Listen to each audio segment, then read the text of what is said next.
Genesis chapter 13. And Abram went up out of Egypt, he, and his wife, and all that he had, and Lot with him, into the south. And Abram was very rich in cattle, in silver, and in gold.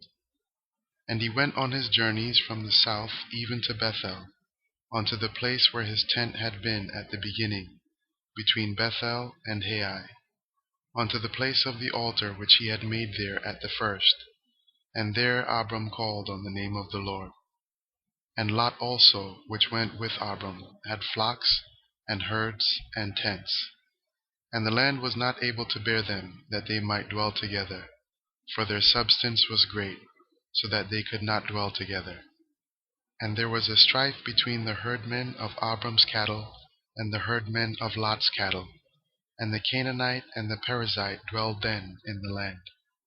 And Abram said unto Lot, Let there be no strife, I pray thee, between me and thee, and between my herdmen and thy herdmen, for we be brethren. Is not the whole land before thee? Separate thyself, I pray thee, from me. Is not the whole land before thee? Separate thyself, I pray thee, from me. If thou wilt take the left hand, then I will go to the right. Or if thou depart to the right hand, then I will go to the left.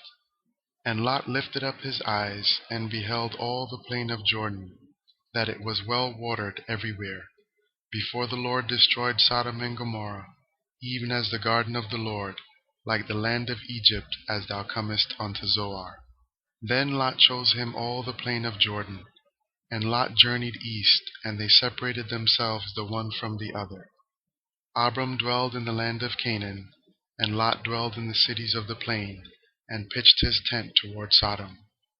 But the men of Sodom were wicked, and sinners before the Lord exceedingly. And the Lord said unto Abram, after that Lot was separated from him, Lift up now thine eyes, and look from the place where thou art northward, and southward, and eastward, and westward. For all the land which thou seest, to thee will I give it, and to thy seed forever.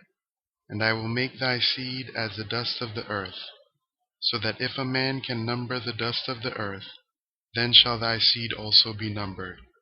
Arise, walk through the land in the length of it, and in the breadth of it, for I will give it unto thee. Then Abram removed his tent, and came and dwelt in the plain of Mamre, which is in Hebron, and built there an altar unto the Lord.